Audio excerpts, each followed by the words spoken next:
thought for the day. Successful people are simply those with successful habits. Welcome to 7 Minutes for Yourself. I'm Christina Aina, and I'm so glad you've joined me for what I believe will be 7 of the most enriching minutes of your day. Let's take this time to reconnect with ourselves and improve our well-being. In today's episode of 7 Minutes for Yourself, we're discussing how to incorporate healthy habits into our self-care routine. Have a listen. The first thing is these daily habits have been the result of gradual habit forming over the last 5 years. It's not something that happened overnight. It is difficult to form habits and it does take time. The second thing, although these habits are daily habits, I don't put pressure on myself to do them every day, especially when things get too busy or things are too overwhelming. Sometimes things slide a little and that's okay. When you're making lifestyle changes, it's not about perfection, it's about doing what you can. And generally, I do try to do these habits at least 3 to 5 times a week in the times that I'm really stressed out, because I feel that they do help me stay on track and they do help reduce stress. Anyway, enough with the introduction, let's get into the habits. The first daily habit is I drink a glass of water as soon as I get up. Well, not as soon as I get up. I brush my teeth, I go to the bathroom, and then I have a glass of water. I find that this has made a big difference to energy levels in the morning. When we're sleeping, we're not taking in any water, and when we wake up, we can be mildly dehydrated. And when we're dehydrated, our fatigue levels go up. So a good thing to do is start your morning by getting enough hydration. I drink a glass of filtered water. If I feel like it, I'll add some lemon to it. I don't always do that. And it's usually at room temperature, but if you like warm water, that can work too. It really is about personal preference, but drinking some water in the morning is a great thing to do for your energy levels. Number 2, I meditate for 10 minutes every day. I used to be very skeptical about meditation when I first started. I didn't really believe in it. I didn't think that there was science behind it, but there is actually quite a bit of science. It can do things like reduce anxiety. It can help you improve your immune function. It can help reduce pain. There's a lot that it can do. I have a few links in the description box. If you're a beginner, meditation can seem very daunting, and I have 2 tips to provide. So the first one is try to just be very open about meditation in the beginning. The first 10 to 15 sessions for me were very difficult. I didn't know what I was doing and I felt overwhelmed and I felt like I was doing it the wrong way. It wasn't until the 15th or 16th session that I really got into it and I started to see the benefits. So give it time. The second thing is, if you are starting out, try guided meditation versus meditation where you're just doing it on your own.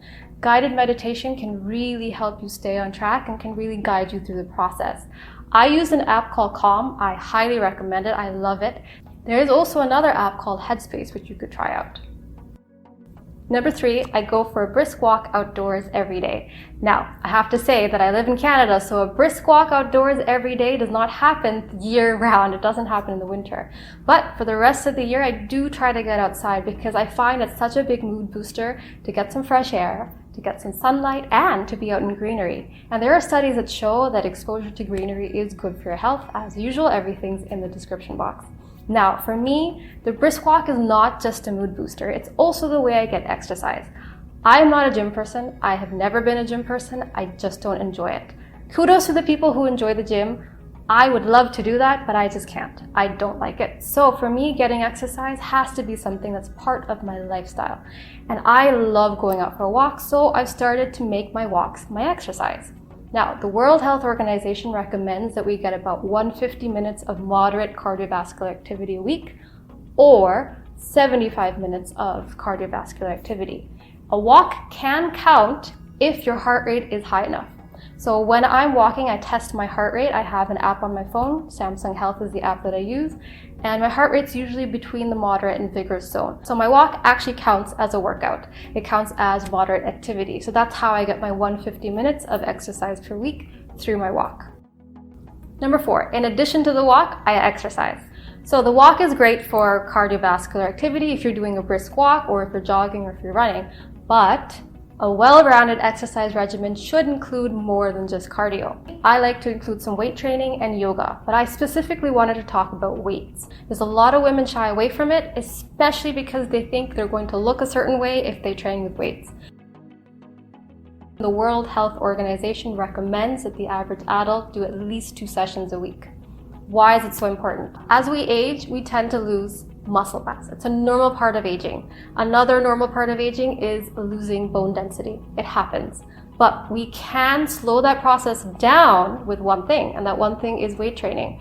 So it doesn't matter what age you are. You could be in your 20s or your 30s. It's never too early to start preserving your muscle mass and preserving your bone density. If you're a beginner, you should always speak to a professional, learn the proper moves. You could do body weights or free weights, but always speak to someone who knows what they're doing so you don't get injured. And then eventually, when you know what you're doing, you could always work out at home. That's what I do. I am not a gym person, as I mentioned earlier, so I don't go to the gym, but I will use free weights and body weight exercises at home. I eat at least 2 to 3 servings of brightly colored fruits and veggies every day.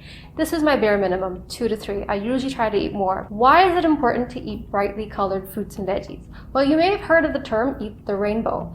Eat the rainbow basically suggests eating fruits and veggies from different colors, because different colors mean they have different phytochemicals, which mean they have different health properties. Some phytochemicals can help with cancer prevention, some can help with liver, some can help with metabolism. There's different reasons to have those phytochemicals, and it's a good idea to get a variety. So I do try to get at least 2 to 3 servings of fruits and veggies from those different groups. That concludes today's episode of 7 Minutes for Yourself. Please take a moment to rate and review the show on Apple Podcasts. Today and every day with your kiddo is a gift. Enjoy it. Thanks for tuning in.